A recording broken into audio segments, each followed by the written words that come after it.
Sir எனக்கு ஒரு 2 கேள்வி சார். மண்புழுவை நம்ம மண்ணில் வேலை செய்ய வைக்கணுமா இல்லை உரக்குழியில் வேலை செய்ய வைக்கணுமா?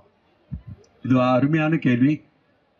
என்னதான் நீங்க மண்புழு உரம் தயாரிச்சு போட்டாலும் உங்க மண்ணில் இருக்கிற நேட்டிவ் வேர்ம் அங்க வந்தா தான் மண்ணுக்கு மரியாதையை தவிர மண் புழு மண்ணில் தான் இருக்கணும் தவிர உரத்தொட்டில இருக்கக்கூடாது. இன்றைய நேரத்தில் வந்து சுத்தமாக உங்ககிட்ட ஒண்ணுமே இல்லைங்கிற பட்சத்தில் அங்க வேணா கொஞ்சோண்டு எருவு தயாரிச்சு நீங்க சேர்த்துக்கலாமே தவிர உங்க மண்புழு உங்க மண்ணில் வரணும்.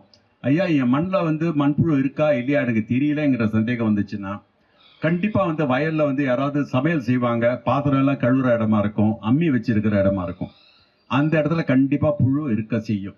நீங்க அந்த இடங்கள்ல கொஞ்சோண்டு குழியை வெட்டி சாணத்தையும் அப்படியே கொஞ்சம் பசிஞ்சு சாணத்தையும் வெள்ளத்தையும், ஏன்னா அதான் சாக்லேட் அதுக்கு மண்புழுவுக்கு, சாணமும் வெள்ளமும் அப்படியே கலந்து அந்த குழியில போட்டு மேலே கொஞ்சம் வைக்கல போட்டு தினசரி தண்ணி தெளிச்சுட்டு வாங்க. ஒரு 20-25 நாளைக்கு அப்புறம் அந்த குழியில அப்படி தோண்டி பாருங்க, நம்ம நாட்டு மண்புழு இருக்கும், எடுத்து வளர்த்துக்குங்க, நீங்க பாட்டு போட்டுக்குங்க, அவ்வளவுதான், முடிஞ்சு போச்சு, வேற ஒன்றும் கிடையாது. அடுத்த கேள்வி. 2வது கேள்வி, இப்போ மண்புழு உரத்தை வந்து இவ்வளவுதான் பயன்படுத்தணும், ஒரு பயிருக்கு அளவு இருக்குங்க. நம்ம நல்லது செய்துன்னு என்ன பண்றாங்க, அளவுக்கு அதிகமாக அதை பயன்படுத்துறாங்க. இப்போ எந்த பயிருக்கு அந்த மண்புழு உரத்தை எப்படி பயன்படுத்தணும்? ஏற்கனவே நம்ம மண்புழுக்கள் அந்த வேலையை செய்யுதா இல்லை கூடுதலாக இதை பயன்படுத்தணுமா? நீங்க மண்புழு உரம் தான் யூஸ் பண்ணணும் அவசியமே கிடையாது. எந்த உரம் வேணாலும் யூஸ் பண்ணலாம்.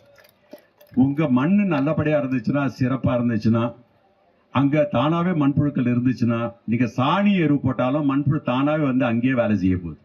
நீங்க வாங்கி தான் போடணும்னு அவசியம் கிடையாது. ஒரு விவசாயி மேல எப்போதுமே நிபந்தனையை கொண்டு வராதீங்க. விவசாயி வந்து தனிப்பட்ட முறையில் அவரால் என்ன வசதி இருக்கோ அதை அவங்க பண்ணாலே போறோம்.